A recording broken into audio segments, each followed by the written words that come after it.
Hello दोस्तों, 25 जुलाई first shift SSC phase 13 की first shift छूट चुकी है और उस शिफ्ट के सभी 25 क्वेश्चंस जीके जीएस के आप सभी के सामने होंगे और आप सभी लोग अपने क्वेश्चंस मैच करके भी देख सकते हैं कि आपके कितने क्वेश्चंस सही हैं। जो भी भाई हमारे आने वाली शिफ्ट में एग्ज़ाम्स देने वाले हैं उनके लिए ये सेशन बहुत ही इम्पोर्टेंट रहने वाला है, बिकॉज़ आपको एक आइडिया यहाँ से लग जाएगा कि किन टॉपिक से एसएससी जो है क्वेश्चंस पुट अप कर रहा है। तो आपको चलिए दिखाते हैं आज के 25 के 25 क्वेश्चंस, और जितने भी मैं एक्स्ट्रा फैक्ट्स यहाँ पे आपको कराने वाला हूँ आपको साथ ही साथ रिवाइज करना है और आपको इन्हीं में से क्वेश्चंस आने वाली शिफ्ट में देखने को मिल जाएगा। इससे आपको बहुत बेनिफिट होगा। तो सबसे पहले आज की फर्स्ट शिफ्ट में जो हमारा क्वेश्चन पूछा गया है वो है डिस्कवरी ऑफ इंडिया के लेखक कौन हैं। तो बताइए डिस्कवरी ऑफ इंडिया के लेखक कौन हैं। आप में से ज़्यादातर लोगों को पता होगा कि डिस्कवरी ऑफ इंडिया के लेखक जो हैं वो हमारे जवाहरलाल नेहरू हैं। ठीक है, तो इन्होंने कहाँ से लिखा था इसको? अहमदनगर जेल से इसको लिखा था, इस पुस्तक को 1944 में। ठीक है, बात कर लेते हैं रविंद्रनाथ टैगोर की पुस्तक की गीतांजलि है।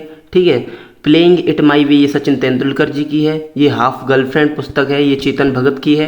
गीता रहस्य आपसे पूछे तो बाल गंगाधर तिलक की है। ठीक है, one life is not enough Natwar Singh की है। A billion is enough Ashok Gupta की है।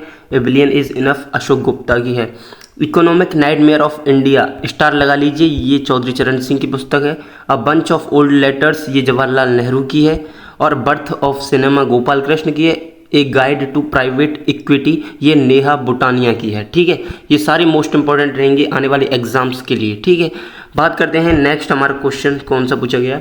तो द गाइड पुस्तक के लेखक कौन है आपसे ये पूछ लिया गया। और कल मैंने जैसे कि फर्स्ट शिफ्ट का जो एग्जाम एनालिसिस कराया था उसमें आपको ये एक्स्ट्रा फैक्ट्स में भी ये वाला क्वेश्चन बताया था। तो इसके आर के नारायण लेखक हो जाएंगे। और स्वामी और उसके दोस्त ये पुस्तक इन्होंने लिखी है। इनकी अन्य पुस्तकें हैं the bachelor of arts, the dark room, the English teacher, the guide और मालगुडी डेज। ये सभी आर के नारायण जी की पुस्तक हैं। आपसे अगला क्वेश्चन पूछा गया अनुच्छेद 89 किससे संबंधित है, यानी कि आपको बताना है कि 89 नंबर के अनुच्छेद में क्या दिया गया है। तो राज्यसभा के सभापति और उपसभापति से ये संबंधित है ये अनुच्छेद, और इसमें उपबंध किया गया है कि भारत का उपराष्ट्रपति राज्यसभा का पदेन सभापति होता है।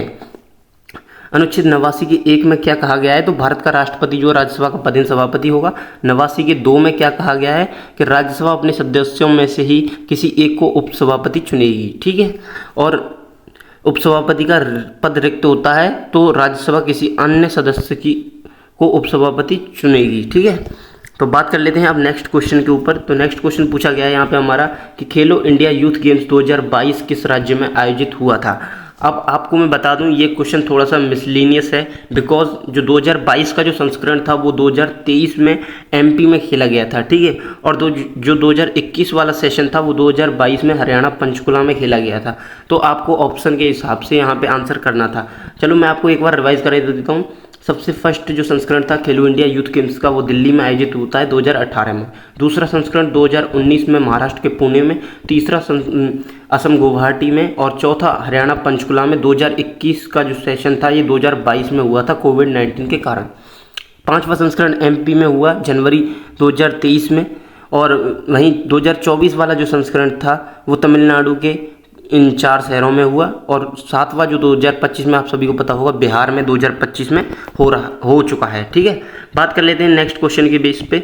तो नेक्स्ट क्वेश्चन पूछा गया प्रधानमंत्री उज्ज्वला योजना जो है किससे संबंधित है। तो सभी को पता होगा कि गरीब महिलाओं को निःशुल्क रसोई गैस एलपीजी कनेक्शन प्रदान करने से इसका मतलब रिलेशन है। और शुभारंभ 1 मई 2016 को बलिया यूपी से इसका शुभारंभ हुआ था।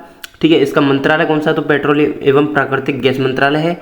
बीपीएल परिवारों की महिलाओं को मुफ्त एलपीजी कनेक्शन देना इसमें सरकार के द्वारा तय किया गया था। लाभार्थी कौन होंगे इसमें? गरीबी रेखा से नीचे जीवन जीने वाली महिलाएं होंगी। ठीक है, प्रत्येक लाभार्थी को 1600 रुपये तक की सहायता, सिलेंडर, रेगुलेटर और गैस का पाइप मिलता है। बात कर लेते हैं उज्ज्वला 2.0 में क्या मुफ्त मिलता है। तो इसमें मुफ्त रिफिल और स्टोव शामिल हैं, 2 चीज़ इसमें शामिल हैं। 2.0 वाले संस्करण में। बात कर लेते हैं नेक्स्ट क्वेश्चन की। तो प्रधानमंत्री किसान योजना में किसानों को सालाना कितना रुपए का लाभ होता है? जो आपकी प्रधानमंत्री ने किसान सम्मान निधि योजना चलाई थी, इसमें कितने रुपए की सहायता राशि किसानों को मुफ्त दी जाती है? तो 6,000 रुपये की यहाँ पे जो किसान परिवारों को 6,000 रुपये की आर्थिक सहायता दी जाती है, जो 3 बराबर किस्तों में 2-2 हज़ार रुपये की में आती है। ठीक है, बात कर लेते हैं नेक्स्ट क्वेश्चन की। तो नेक्स्ट क्वेश्चन आपसे पूछा गया था कि बताइए कि जनगणना के अनुसार सबसे अधिक जनसंख्या वाला 2011 के अकॉर्डिंग कौन सा राज्य था? तो यूपी हो जाएगा। यूपी में जो 2011 की जनगणना के अनुसार जनसंख्या थी वो 19.95 करोड़ थी। ठीक है, आपसे एक ये अच्छा क्वेश्चन पूछा गया, IMEC में कौन से देश शामिल हैं? तो मैं आपको बता देता हूँ, IMC India middle east Europe economic corridor है, यानी कि एक संगठन है जिसमें कौन कौन से राज्य शामिल हैं। तो इसमें राज्य शामिल हो जाएंगे आपके राज्य शामिल हैं इसमें आपके राज्य शामिल हैं भारत, संयुक्त अरब अमीरात, सऊदी अरब, फ्रांस, जर्मनी, इटली, यूरोपीय संघ और अमेरिका इसमें शामिल हैं। इसके अतिरिक्त जॉर्डन और इजराइल भी इसी गलियारे का हिस्सा हैं और अधिक इसका व्यापक यूज़ करते हैं। ठीक है, तो ये यहाँ पे इसका आंसर हो जाएगा। इनमें से जो भी आपके ऑप्शन में नहीं था, मिसमैच होगा, वो आपका आंसर हो जाएगा करेक्ट। ठीक है, बात कर लेते हैं नेक्स्ट क्वेश्चन के ऊपर। तो नेक्स्ट क्वेश्चन आपसे पूछा गया था कि मतलब एशियन गेम्स कितने सालों के बाद पे होते हैं? तो ये 4 साल के बाद होते हैं। हर 4 साल में एक बार एशियन गेम्स का आयोजन होता है। एक क्वेश्चन आपसे पूछा गया, मथुरा कला शैली का विकास किसके काल में हुआ था? तो वो आपको बता देता हूँ, कनिष्क जो था, कुषाण वंश का जो कनिष्क शासक था, इसके टाइम पे सर्वाधिक जो विकास हुआ था मथुरा कला का। ठीक है, और एक क्वेश्चन आपसे पूछा गया कि बर्फ़ के पिघलने पर क्या चीज़ स्थिर रहती है? बर्फ़ के पिघलने पर क्या स्थिर रहता है? तो इसका तापमान जो है वो स्थिर रहता है। बर्फ़ के पिघलने पर भी 0 डिग्री सेल्सियस पर बर्फ़ जो पिघल जाती है। ठीक है, एक क्वेश्चन आपसे पूछा गया यहाँ पे कि लोकसभा को कौन भंग कर सकता है, किसके पास शक्ति होती है? तो मैं आपको बता देता हूँ, लोकसभा को 2 तरीके से भंग किया जा सकता है वैसे। और सबसे पहली बात तो ये है कि राष्ट्रपति जो हैं वो लोकसभा को भंग कर सकते हैं। और दूसरी चीज़ ये है कि अगर मतलब जो बहुमत वाला नेता है, जिसकी सरकार है जिस टाइम, जैसे अब बीजेपी की सरकार है, और अगर वो बहुमत पा लेते हैं लोकसभा में, तो जो है लोकसभा को भंग कर सकते हैं। ठीक है, नेक्स्ट क्वेश्चन जो आपसे पूछा गया वो था कि लोकसभा को भंग करने की शक्ति, ये हो गया। ठीक है, चलिए नेक्स्ट करते हैं आगे। तो ये एक क्वेश्चन पूछा गया, हिमालय के किन वनों में झाड़ियाँ व पर्णपाती वन पाए जाते हैं? तो बताइए कौन से वन हैं? तो हिमालय में पर्णपाती वन और पर्वतीय वन जो हैं उनमें ये झाड़ियाँ और घास के मैदान पाए जाते हैं। ठीक है, झाड़ियाँ और घास पाई जाती है। ठीक है, एक क्वेश्चन आपसे पूछा गया, स्टैंड अप इंडिया योजना का उद्देश्य क्या था? तो यह योजना कब शुरुआत हुई? सबसे पहले बता दूं, 5 अप्रैल 2016 को PM मोदी के द्वारा शुरुआत हुई इस योजना की। और इसका जो उद्देश्य है वो भी बिल्कुल क्लियर है। इसका उद्देश्य क्या है? इसका उद्देश्य अनुसूचित जाति SC और अनुसूचित जाति ST की महिला उद्यमियों को प्रोत्साहित करना, ताकि वे अपना खुद का कारोबार या उद्योग शुरू कर सकें। ठीक है, इसके लिए स्टैंड अप इंडिया योजना की शुरुआत की गई थी। बढ़ते हैं नेक्स्ट क्वेश्चन की तरफ। तो नेक्स्ट क्वेश्चन हमसे यहाँ पे पूछा गया है वो है कि यहाँ पे किस वाद्य यंत्र का यूज जो है शास्त्रीय नृत्य में होता है? तो आपको बता दूं, शास्त्रीय नृत्य में कई सारे वाद्य यंत्र यूज होते हैं, जैसे तबला हो गया, मृदंग हो गया, सितार हो गया, बांसुरी, हारमोनियम और पखावज। ये सभी जो हैं लय और ताल को मिलाने के लिए शास्त्रीय नृत्यों में यूज किए जाते हैं।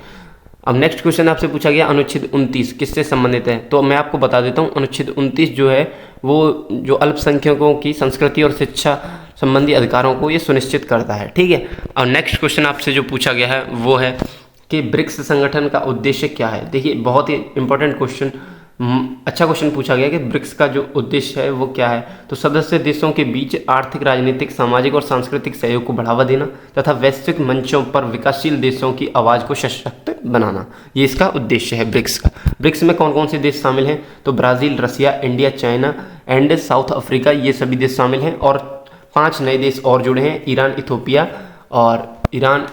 सऊदी अरब और संयुक्त अरब अमीरात, ये सभी देश इसमें शामिल हैं। ठीक है, नेक्स्ट क्वेश्चन की बात कर लेते हैं। तो नेक्स्ट क्वेश्चन आपसे पूछा गया कि PM किसान योजना में किसानों को सालाना कितना रुपए का लाभ मिलता है? तो ये बता दिया है कि 6,000 रुपये का सहायता दी जाती है। नेक्स्ट क्वेश्चन जो हमसे यहाँ पे पूछा गया कि 2023 के वन अधिनियम में क्या चीज़ नई ऐड की गई थी? ये बहुत ही प्यारा अच्छा क्वेश्चन है जो हर बच्चे से नहीं बना होगा। तो वन अधिकार अधिनियम 2023, जिसे वन संरक्षण संशोधन अधिनियम 2023 भी कहा जाता है, 2023 में ये पारित हुआ था। और 1980 के वन संरक्षण अधिनियम में संशोधन करता है। ये कौन से 1980 के वन संरक्षण अधिनियम में ये संशोधन करता है और इसका मुख्य उद्देश्य कुछ प्रकार की भूमि को वन संरक्षण अधिनियम के दायरे से बाहर लाना है, कुछ विशेष गतिविधियों को अनुमति देना जैसे कि चिड़ियाघर, सफारी और इको टूरिज्म को अनुमति देना इसका उद्देश्य था।